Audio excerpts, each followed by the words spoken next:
Bueno, el diario de guerra del coronel Octavio Pérez ha cumplido también un año. Gracias por estar con nosotros en el día de hoy. Le pido permiso para pasar directamente a Kiev, a Ucrania. Un amigo que nos ha acompañado durante todo este año, bajo fuego además. Muchas veces que hemos estado conversando con él hemos escuchado pues el fuego enemigo. Oleksandr Sluchov, joven analista político. A Oleksandr le preguntamos si él ve una solución a largo plazo o si cree que por el contrario el conflicto se prolonga. Sin duda, el conflicto armado se prolonga. Ambos bandos no están dispuestos a negociar. Este año demostró que para Ucrania se queda solo un escenario, el escenario de resistencia armada. Lo siento, diplomacia no funciona y negociaciones de paz son muy lejos a partir de hoy. Por eso no anticipamos ningún alto del fuego o concesión o compromiso. También este año demostró que Ucrania es una fortaleza, que la sociedad ucraniana, según su resistencia, demuestra su voluntad y su motivación a luchar y morir por el país, por su patria, que para el siglo XXI es una tendencia, creo que bastante rara, a tener una guerra de sobrevivencia o una guerra por la independencia, pero es así. Bueno, mi pregunta, coronel, es si está de acuerdo con Oleksandr. Claro que va a durar más. Va a durar más por exactamente lo que estaba diciendo él. Cuando estamos analizando cuáles son los dos puntos, con todo y que los chinos salieron con una carta hoy de 12 puntos diciendo que se debe proteger la hegemonía nacional, que eso implica las fronteras, la visión ucraniana es restablecer todo el país, incluyendo Crimea. Pero según Putin y Medvedev, que fue el vocerito de Putin no habló directamente hoy, dijo, no, tenemos que llevar los ucranianos hasta la frontera de Polonia. Y hay condiciones nuevas, en otras palabras, que nos vamos a quedar con el Donbass. O sea, que llegamos a algún acuerdo. Entonces, ¿cómo tú te vas a sentar si no hay un acuerdo básico con toda esta iniciativa de los chinos? Y ese es el dilema, que hasta que tú no pruebes en el campo de batalla quién es el vencedor, no vas a poder llegar a otro punto de acuerdo. Y por eso es que se dice que esta guerra durará durante el año y quizás hasta el año entrante. También le preguntamos a Oleksandr si una política, digamos, de mano suave, más blanda, es posible con Putin o si solo entiende el lenguaje de la fuerza. ¿Cuál es su impresión? Rusia no entiende debilidad, Rusia entiende solo fuerza y resistencia armada. Así que para Ucrania este panorama está clarísimo y afortunadamente los aliados occidentales nos apoyan en este camino. También lo que me gusta es que el mito que solo el occidente nos apoya es destruido. Según los votos en la Asamblea General de la ONU de ayer por la resolución sobre la retirada de tropas rusas desde Ucrania, casi todos los países de América Latina votaron a favor. Es decir, es una tendencia súper clara que este sur global, que parecía para muchos neutral o prorruso, ya es proucraniano. Muy bien, y gracias a Oleksandr, ¿no?, que nos ha acompañado durante este tremendo año. Grabamos la conversación porque estaba por problemas de seguridad. Él menciona América Latina. Por supuesto que los países que no votaron son Cuba, Nicaragua, Venezuela y compañía. Sigo haciéndome la pregunta de cómo es posible, porque después lo vamos a ver, se ha anunciado ahora que viene una delegación del Ministerio del Interior aquí a las instalaciones norteamericanas. ¿Cómo es posible que a Cuba, aliado en todo con Rusia en esta criminal invasión, no se le trate como un enemigo, que es lo que es?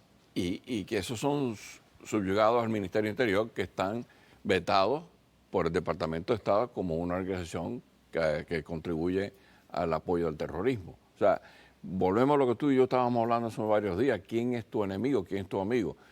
China se abstuvo del voto, India se abstuvo del voto y obviamente los tres títeres de aquí de Latinoamérica. Pero con lo que él te está diciendo, que hasta países tercermundistas que dependen, porque si te pones a ver, muchos de los países latinoamericanos tienen una dependencia con China económica. Tremenda. Rusia también. Y en el caso de Brasil, por ejemplo, todo el tema de los fertilizantes depende de su relación comercial con Rusia. Y están dispuestos a irse en contra de eso. Te está diciendo que en realidad no apoyan el genocidio. Hay ya documentado, Juan Manuel, 70.000 casos de crímenes de deshumanidad en Ucrania. Ucrania este año ha probado que ese país está puesto a poner los muertos por defender su país, contrario a Rusia. En Rusia lo capaz. 900.000 muchachos jóvenes en edades de su mejor tiempo, 50.000 miembros de informática se han ido del país. Eso es un brain drain, lo que dicen, que Putin hace 2 o 3 días estaba tratando de tratar de que volvieran al país. Lo que está ocurriendo en Ucrania es la forma de enseñar al mundo lo que un pueblo es capaz. Tuvieron su independencia en el 99, pero tú sabes qué, después del 2014 llevan 8 años adiestrándose y por eso fue que Putin no pudo entrar a Kiev como pensó. Una cosa ridícula el planteamiento que hizo y un año después están todavía peleando. Hoy por hoy la ofensiva primavera ya empezó en Bakhmut, empezó en Vuldehar, en el área, hace 3 semanas. Eso lo dice el Instituto de Guerra que está aquí en los Estados Unidos. En otras palabras, hoy no hubo un ataque como se esperaba, aéreo, que se habló mucho que posiblemente para conmemorar el primer aniversario. Hoy la prensa rusa no dijo nada, pero ese es el problema, que tú hablas quiénes son tus aliados y cuando tú tienes Cuba, Nicaragua votando, ¿por qué vas a hacer negocio con Cuba? ¿Por qué vas a permitir que esos guardafronteras se reúnan con la gente aquí de Seguridad Nacional para lidiar con el problema de los balseros? No, señor. Y eso es una carta muy importante que le mandó el senador. Vamos a ver después la carta, ¿no? Pero yo quería hacer una reflexión con su experiencia militar, porque teníamos una idea del ejército ruso que se había desmoronado un tanto con los 10 años que ellos tuvieron batallando en Afganistán y que tampoco tuvieron un éxito militar importante. Y vemos, por ejemplo, que dicen que han usado incluso a veces hasta mapas viejos. ¿Cómo es eso del mapa? Mira, sale hoy en la BBC un mapa del año 1900, ese mapa que están viendo en la pantalla, 1989 con una data del 1985. El comandante de la brigada de paracaidistas usó ese mapa para entrar a Kiev, en la ruta del norte, que entraron por Bielorrusia. Ahí donde hubo el callejón ese de las 35 millas, donde destruyeron más de 300 vehículos militares, tanques. Esa fue la preparación que tuvieron él. Él pensaba que esto era un día de campo, entrar en Kiev. Entonces, cuando tú dices los fallos de inteligencia, los fallos garrafales de esa invasión, que son capaces de tener las bajas que han tenido, se estima entre 175.000 heridos y muertos, más de 100.000 muertos rusos, que no tocan, como tú decías el otro día, a las cadenas nacionales rusas. Nadie habla de los muertos, nada más que en los pueblos pequeños. No vemos imágenes de siquiera uno enterrándolo, su familia llorando, el cadáver llegando envuelto en la bandera. Eso está totalmente silenciado. Me preocupa porque es un control que tiene Putin sobre la prensa que a veces menospreciamos. Yo quería hablar también de la figura de Zelensky, que hoy por hoy tiene sus detractores que le atacan, pero la verdad es que trasladémonos un año atrás, un día como hoy, a Zelensky le ofrece Estados Unidos un avión para irse, que se vaya, después le ofrece que se vaya a su familia, a su esposa, y él decide quedarse peleando, contrario a lo que ocurrió, por ejemplo, con el presidente de Afganistán, que fue lo que provocó todo el desastre. Yo creo que Zelensky ha sido clave o sea, hubiera sido tan distinto si él al día siguiente hubiese salido corriendo, no salió corriendo. Y una cosa, mira, muchas veces desestimamos a la gente, porque la gente muchas veces surge de medio de una crisis. ¿Quién iba a pensar que en este país un artista así llamado Ronald Reagan iba a ser presidente? Pero se probó ¿cómo se llama? Como gobernador de California, y luego fue uno de los mejores presidentes que hemos tenido. Este muchacho era un cómico, era un muchacho que hizo una serie contra la corrupción donde él hacía de presidente, curiosamente. Exactamente, entonces sube de momento y lo eligen con un 70% porque tal garrafal la corrupción en ese país, y toma la rienda de ese país en medio de una invasión, y lo único que ha hecho, se ha hecho uno de los personajes más importantes del mundo, donde y es carismático.